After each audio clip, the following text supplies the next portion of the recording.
3. Efésios 3.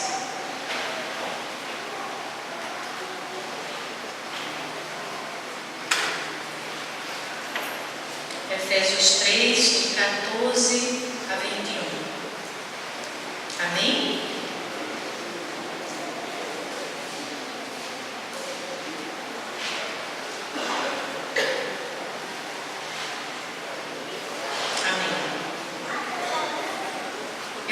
Eu vou ler e vocês acompanham aí, cada um na sua Bíblia, ou acompanhando com seu irmão e irmã do lado.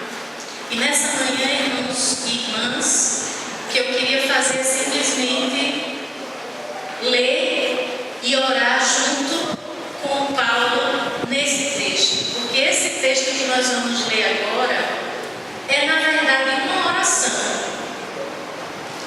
E nós passamos o ano inteiro de 2015 estudando as cartas de quem?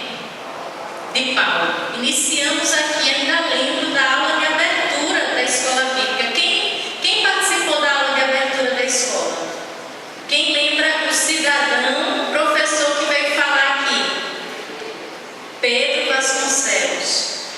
Quem lembra o texto básico que ele leu aqui para nós de Paulo? O primeiro texto, a base de onde ele falou da vida dividida de Paulo em 3 momentos a partir de Gálatas. Paulo falando sobre a sua vida, sua conversão.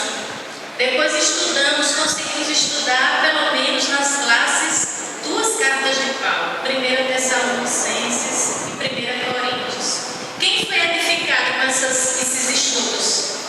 Eu fui muito edificada no estudo da palavra, palavras que pareciam para mim tão comuns, mas que se renovaram no novo olhar que nós passamos a ter para essas cartas. E eu pensei nessa última palavra deixada para a igreja, não uma palavra minha, mas eu queria que fosse uma oração. Porque às vezes, irmãos, a gente não tem muito o que dizer. E Paulo tem uma característica nele, o apóstolo Paulo. Em alguns momentos ele dizia: quando eu sinto que nada mais eu posso dizer ou fazer, eu oro. Ele disse várias as vezes: eu oro por vocês. Eu oro para que Deus faça aquilo que eu, Paulo, pastor, que ele era dessas comunidades, não posso fazer. E tem algumas orações de Paulo nessas cartas. E Paulo não é muito destacado como um homem que ora. Ele é conhecido como o teólogo, o sistematizador das ideias cristãs, aquele que deixou uma contribuição que nenhum outro podia, porque ele era um homem culto, estudado, diferente dos primeiros apóstolos chamados, que não eram homens de estudo. Mas, meus irmãos, o que nós descobrimos estudando a vida de Paulo, que ele considerou todo o seu conhecimento como nada. E ele se tornou Paulo não por aquilo que ele já sabia, mas por aquilo que ele decidiu abrir mão, como gente, como pessoa, e dizer assim: eu quero aprender tudo de novo, eu quero me tornar como uma criança sendo ensinada. Talvez nisso Paulo seja o maior exemplo. Por isso que ele tem autoridade para dizer: sejam meus imitadores, como eu sou de Cristo. Porque em Filipenses 2, que é uma das clássicas cartas de Paulo, ele vai dizer que Cristo, sendo Deus, não considerou ser igual a Deus, se esvaziou completamente e se tornou o homem mais miserável de todos para vir se identificar conosco. Eu posso aqui arriscar dizer que Paulo tentou seguir esse exemplo de Cristo, porque ele se esvaziou de tudo que ele era, que ele tinha, que ele conhecia, que ele poderia ser.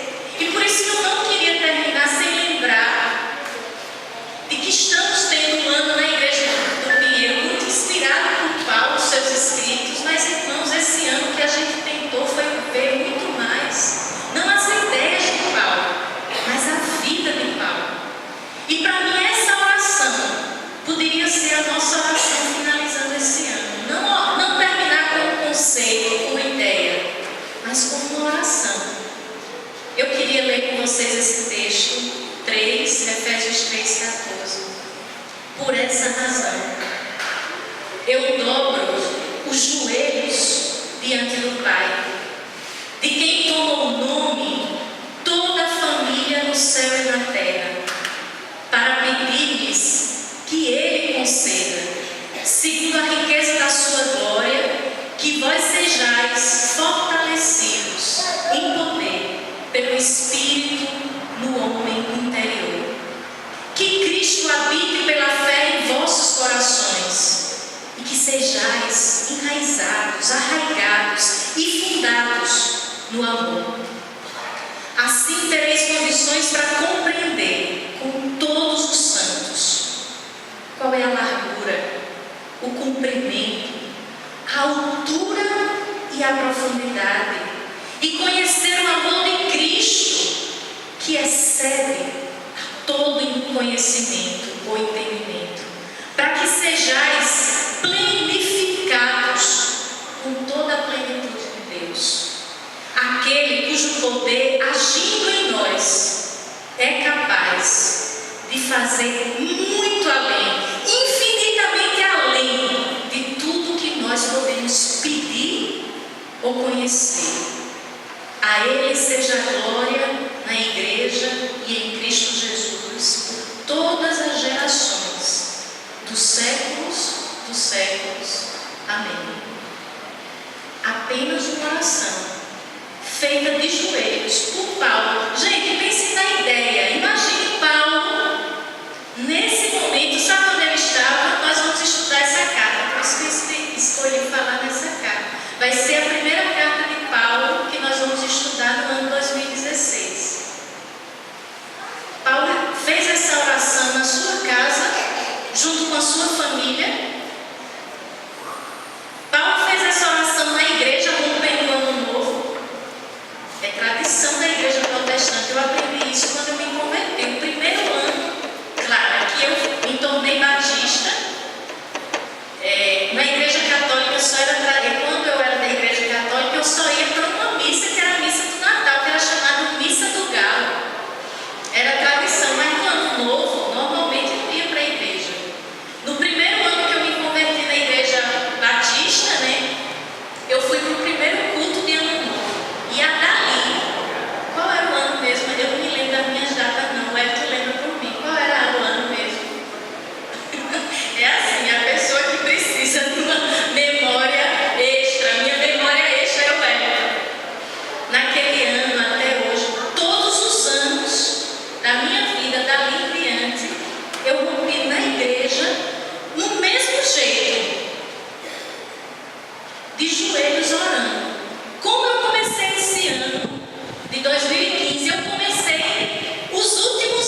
fez toda a diferença em todo o meu viver, no viver da minha família.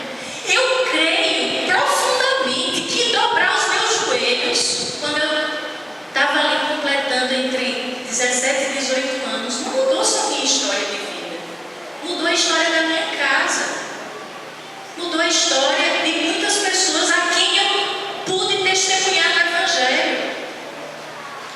Dobrar os joelhos, irmãos, não pode se transformar numa tradição vazia. E por isso eu escrevi sobre isso que está na sua pastoral.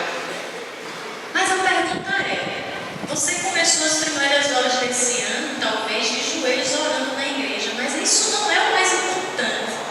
O mais importante é se você conseguiu viver esse ano de 2015 na mesma atitude de rendição, de dependência e de se inclinar diante de Deus de joelhos. Porque senão foi só um gesto simbólico junto com a comunidade de joelhos, mas durante o ano você se levantou e disse: tá bem, agora eu orei, agora é comigo. Tá? Sai da frente, já orei, agora quem decide, quem resolve, quem conclui, sou eu. Por isso que essa oração, irmãos, a forma como Paulo faz isso, e Paulo lembra de origem judaica.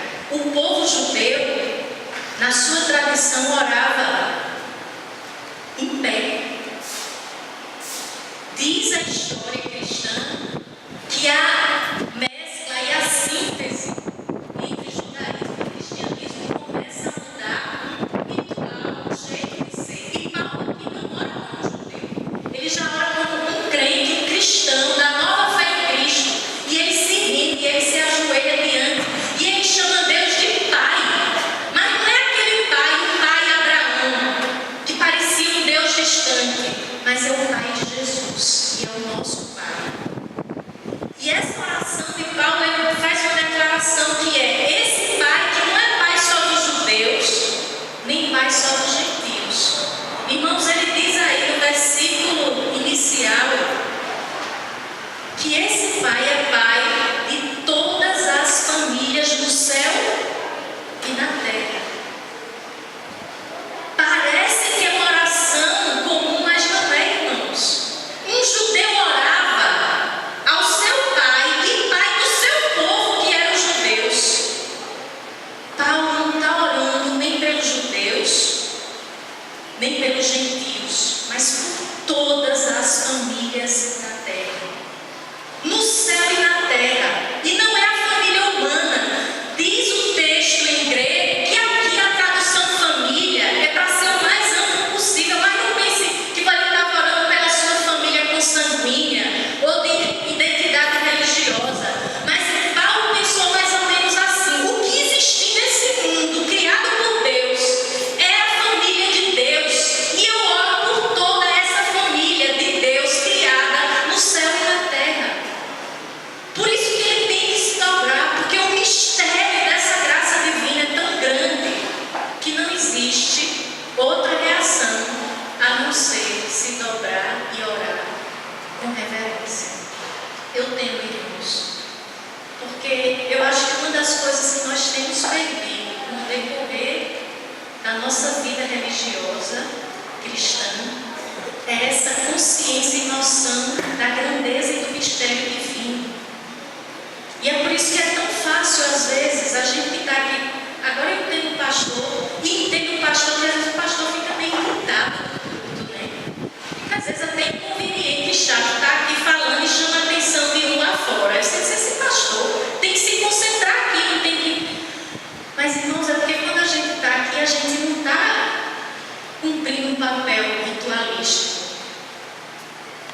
E é difícil ver quando a gente está aqui falando desse mistério da graça divina e ver gente rindo, brincando, como se estivesse na presença de qualquer coisa ou de qualquer pessoa, e você diz: meu Deus, tenha misericórdia. O que é isso que se torna religião na vida de uma pessoa? Ela não sabe mais distinguir mais. E vocês sabem de que eu estou falando agora. Se está num pátio, num jogo de futebol, ou numa esquina com seus amigos e está na presença de Deus. Irmãos, isso pode acontecer não só com os adolescentes que ficam ali atrás, pode acontecer com qualquer um de nós, porque nós podemos perder a noção de que quando a gente está, não só aqui, em qualquer lugar, na vida da gente, nós estamos diante da presença do Deus, que é misterioso, que é grandioso, que é Deus de todas as coisas. Por isso que Paulo ora dessa maneira. E eu queria destacar só as três, além do gesto bonito de Paulo de se dobrar. E eu queria lhe convidar esse ano, eu não sei se você vai estar na igreja, não estou aqui dizendo que você tem que estar na igreja no culto de Ano Novo, mas eu quero lhe convidar a não fazer outra coisa se você é um crente e conhece essa graça de Deus. E se você acha que isso faz toda a diferença na sua vida, como é que você tem que começar esse ano novo? Não importa onde você esteja, irmãos, eu fico imaginando que você pode estar numa casa da praia, com seus familiares, mas se você é um cristão, você vai dizer: epa, eu quero começar esse ano fazendo uma coisa que eu creio que vai fazer diferença em toda a nossa casa. Vamos aqui agora dobrar os joelhos e orar. Irmãos, é muito difícil fazer isso. É difícil onde você vai dizer: olha, se vocês não querem me acompanhar, eu vou me retirar agora e vou fazer uma oração para receber esse ano orando. Quem quiser vir, não precisa ser inconveniente estar, porque se tem gente ali que não crê e que não quer, não precisa ser forçado a fazer, porque tem um crente ali. Mas se você é e crê nisso, você poderia dar um testemunho diferente. Irmãos, como as pessoas estão precisando ver isso em nós? E sem perceber, a gente vai esquecendo quem a gente é. Não importa quem esteja ali, importa que você, que crê em Deus, saberá dar testemunho disso. Paulo se dobrou e disse que orou a esse Pai, que não é meu. Lembre como Jesus orou: o nosso Pai que está no céu. E ele pediu três coisinhas. Será que foram três coisinhas? O que é que você pediu a Deus? Quando você se ajoelhar no início desse ano, o que é que você vai pedir? Qual vai ser a sua oração no início desse ano? Cochiche com alguém do seu lado. Uma coisa pelo menos que você sabe que vai orar a Deus no início desse ano, que vai ser a sua súplica maior para o ano 2016. Pense aí, converse com a pessoa do seu lado. Tem que compartilhar, porque às vezes compartilhando a gente consegue. Eu não tinha pensado, agora eu vou pensar. Qual é a minha maior necessidade? Qual vai ser a minha maior súplica?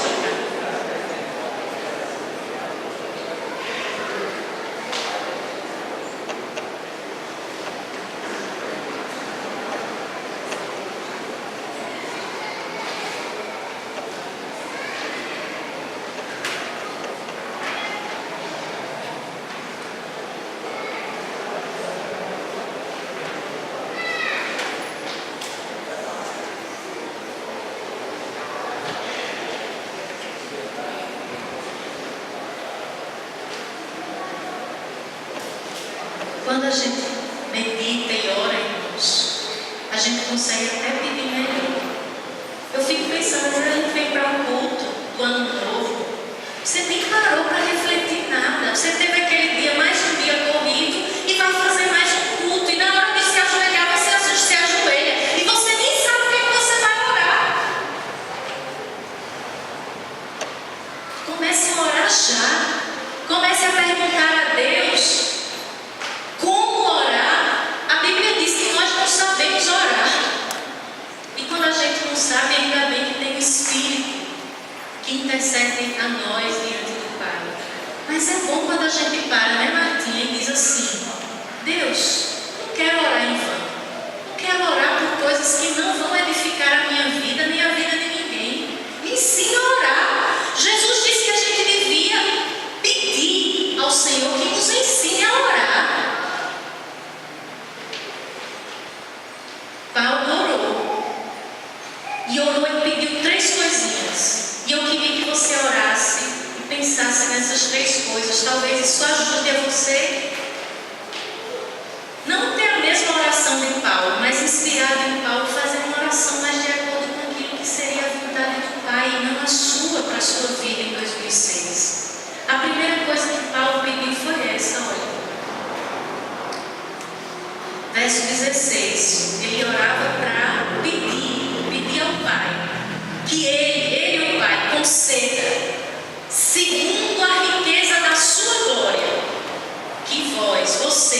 nós, sejamos fortalecidos em poder pelo seu Espírito no homem interior.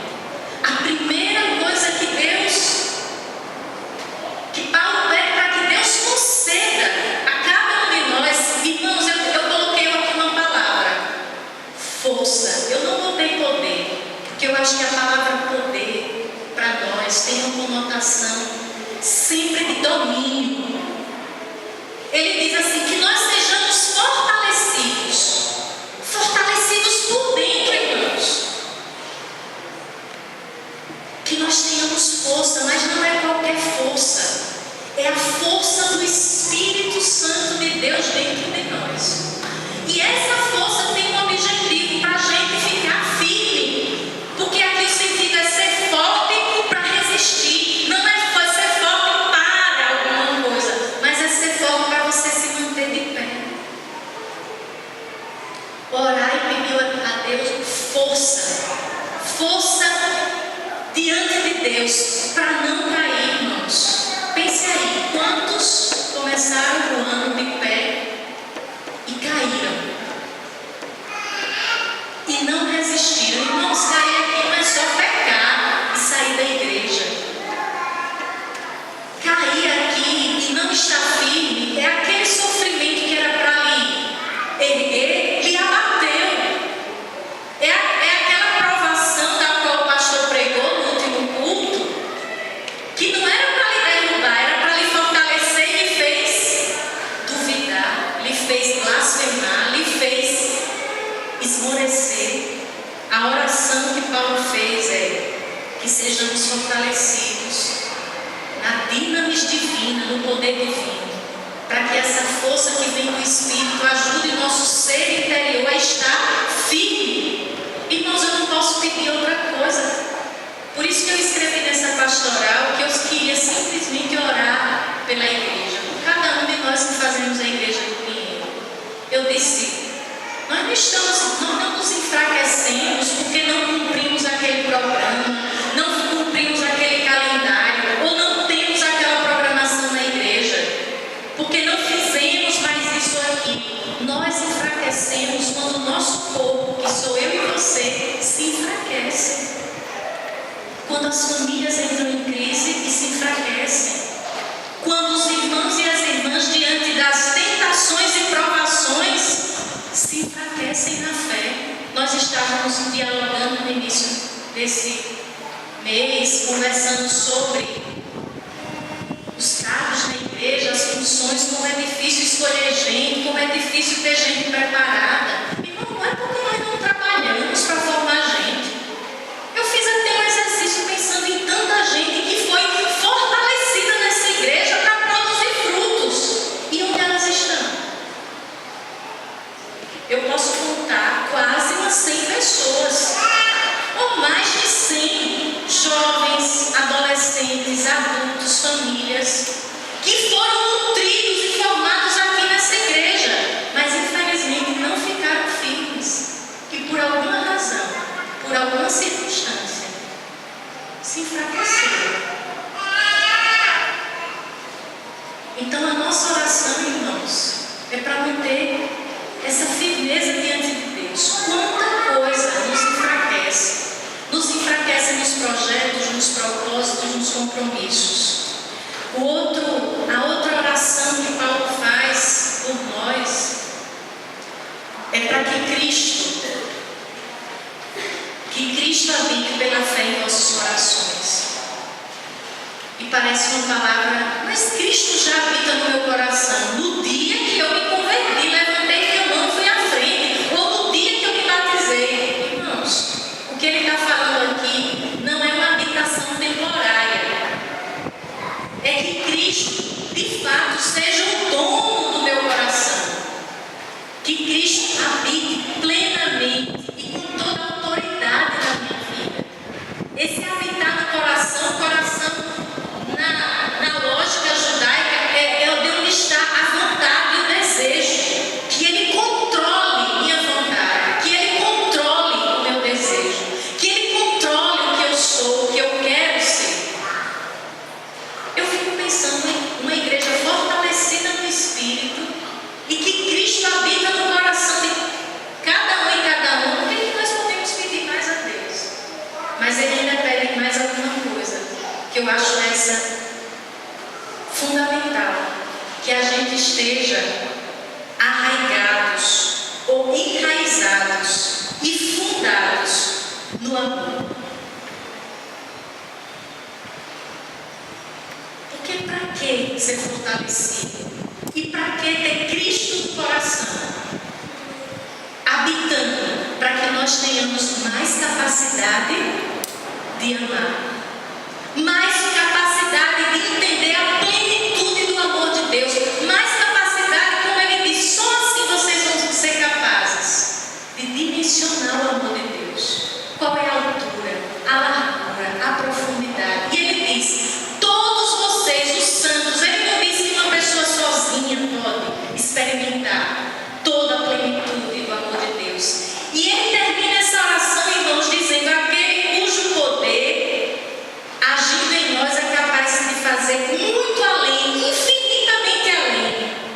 O que Paulo está dizendo é que nós não experimentamos nada daquilo que Deus pode fazer na vida da gente ou na vida da nossa comunidade, porque nós não experimentamos ainda estarmos juntos, firmes no Senhor, enraizados nesse amor. Quando nós vivemos isso, nós vamos experimentar algo que nós desconhecemos.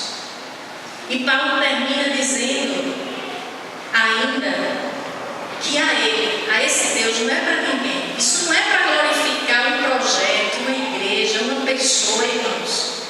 A esse Deus seja a glória na igreja. E eu estava vendo um detalhe, Paulo tem um profundo respeito por aquilo que ele acredita. Não há como ser esse crente aqui que ele diz, firmado, com Cristo habitando no seu coração, amando sozinho. Nós precisamos estar unidos e unidas umas às outras e uns aos outros como igreja, para que essa glória de Deus, esse amor tão profundo, tão largo, de dimensões que nós desconhecemos, para que o mundo conheça esse amor, nós precisamos estar juntos. E por que nós estamos tentando cada vez mais ser igreja, irmãos? Não ser um templo que reúne pessoas, mas ser igreja. É para a gente juntos e juntas experimentarmos esse amor de Deus. Templo cheio de gente, não falta, mas um corpo unido em Cristo, que isso é igreja, nós temos cada vez menos. E talvez é esse esforço sobre-humano que a igreja está tentando aqui propor aos irmãos, porque nós estamos medo de nos tornarmos mais um ajuntamento religioso, onde não sentimos o Espírito de Deus fluir entre cada um de nós, nos ligando, irmãos. Isso acontece quando a gente de fato assume esse lugar no corpo de Cristo. E por isso que nós estamos buscando esse caminho. E eu queria deixar então essa oração, para que seja a nossa oração última desse ano, reunidos e reunidas como igreja. Porque há alguns anos eu confesso aos irmãos, aqui mesmo na igreja do Pinheiro, quando eu me ajoelhei e orei, eu só disse, Senhor, misericórdia, porque eu não estou sentindo. Várias vezes eu orei na minha igreja e chorei na presença de Deus, e tão significativo que foi aquele momento de romper o ano na igreja. E eu confesso aos irmãos que os últimos anos eu me ajoelhei e disse, Senhor, tenha misericórdia, porque no dia que isso se transformar num ato religioso, eu não quero mais estar aqui. E eu não quero mais fazer isso, porque eu não sou nem profissional, nem meramente uma religiosa. Eu preciso crer no que eu faço. E para mim não faz sentido nenhum romper o ano aqui 10 à meia-noite. Vamos fazer o culto de 10 horas à meia-noite. Para quê? Para quê? Se eu não creio profundamente que eu preciso me dobrar diante desse Deus, dizendo, Senhor, desse ano que vai começar agora, eu não sei de nada, mas também eu não preciso saber. Eu só preciso ter uma consciência que eu estou agora diante de Ti e eu quero enfrentar tudo que vem, seja de bom e de ruim, nessa presença divina que me fortalece. me fortalece por dentro. Paulo estava preso quando escreveu isso, irmãos. Eu perguntei onde ele estava. Estava no culto na igreja, junto com irmãos, com música, celebrando, até com fogos. Preso.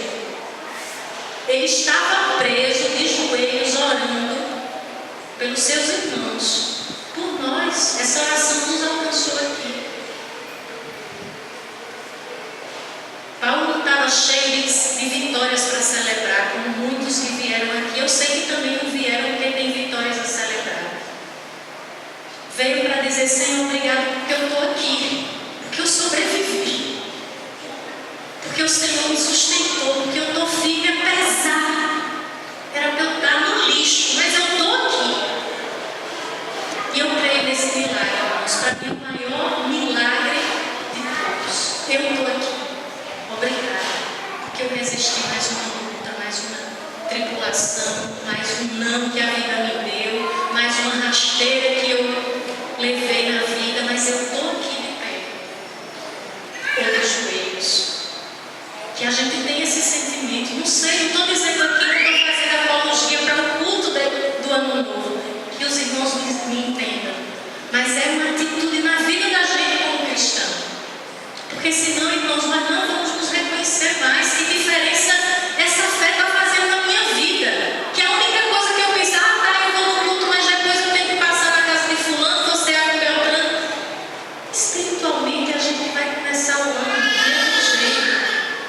Não importa se você vai estar aqui ou em outro lugar, mas eu lhe convido: dobre seus joelhos diante desse Pai, que é Pai de todas as famílias do céu e da terra. E ore, mas ore com um sentimento profundo de que esse Pai que você vai estar diante dele, esteja onde ele estiver. E peça coisas que de fato é o que faz diferença na hora de enfrentar as muitas lutas da vida.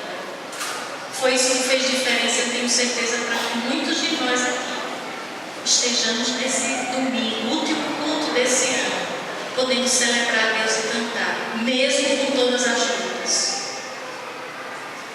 Que esse Deus, Pai de todas as famílias do céu e da terra, esteja conosco hoje, eternamente, sempre.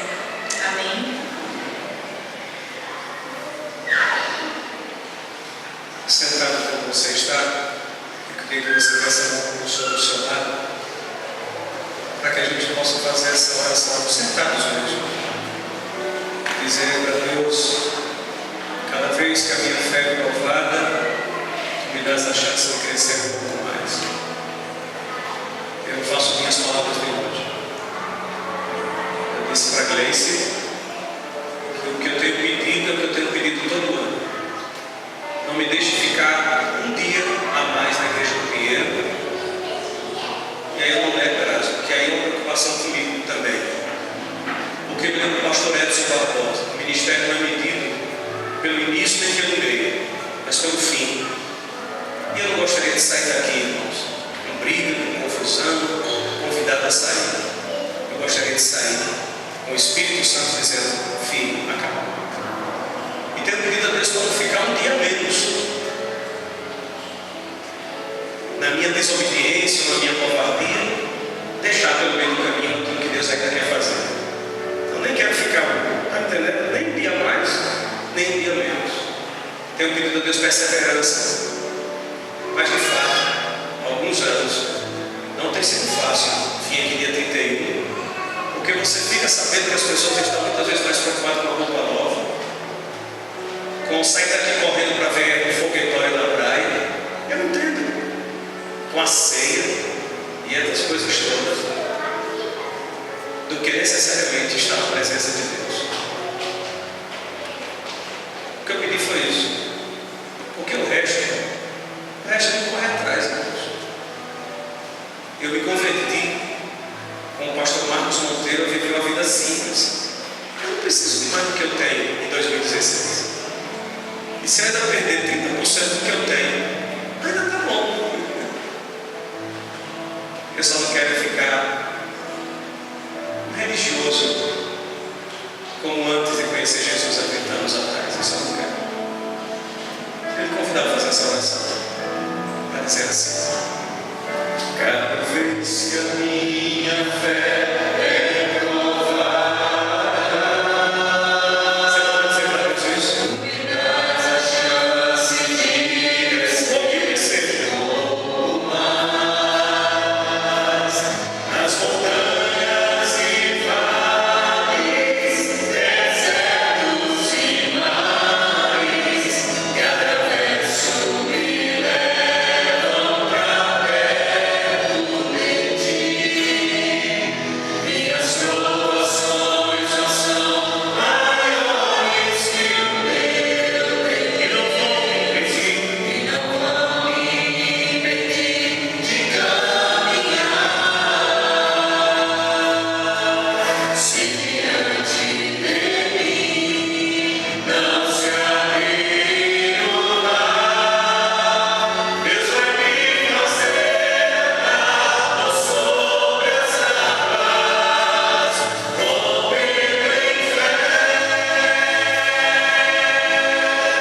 Minha vida se revestirá do teu poder, rompendo em fé. Coisa que amor, poder sobrenatural. Vou lutar e vencer, vou plantar e colher. A cada dia vou viver, rompendo em fé.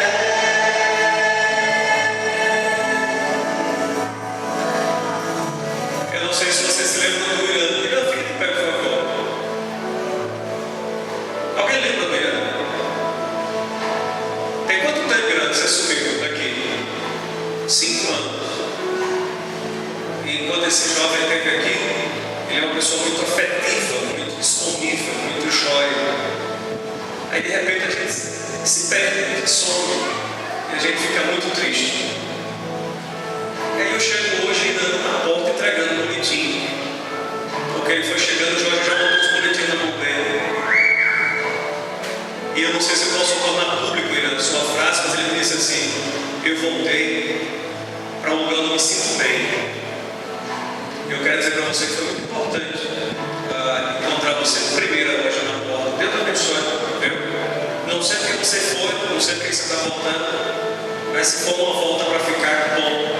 Também se foi só para dar uma rua, fez tudo bem danado. Foi muito bom. Deus lhe abençoe, viu? O Hugo, o Marquinhos, vocês estão por mais de 2 figuras que eu amo muito. Aprendi eu gosto desse espírito louco, libertário, emancipado, translocado às vezes, claro, mas que tem uma semente muito bela aí dentro. Meu Deus, vivo. E Karina, estava pensando que ia conhecer alguém, viaje, alguma junto. Nós já dormimos, eu, Adriano e Karina, dividindo apartamento com pagamentos.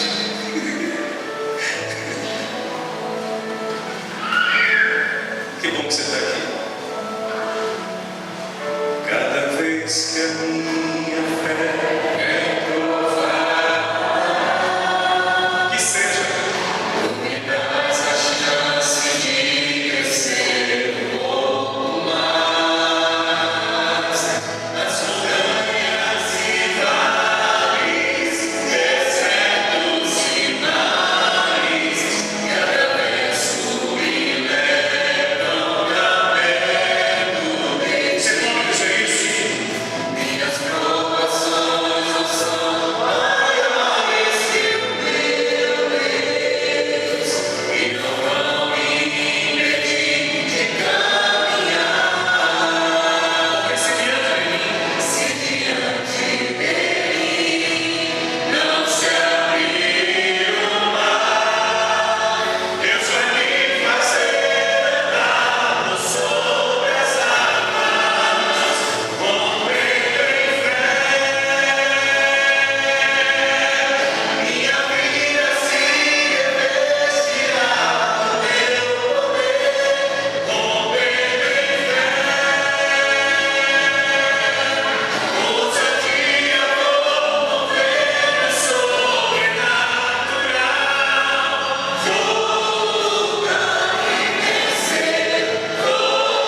andar sobre as águas, Henrique?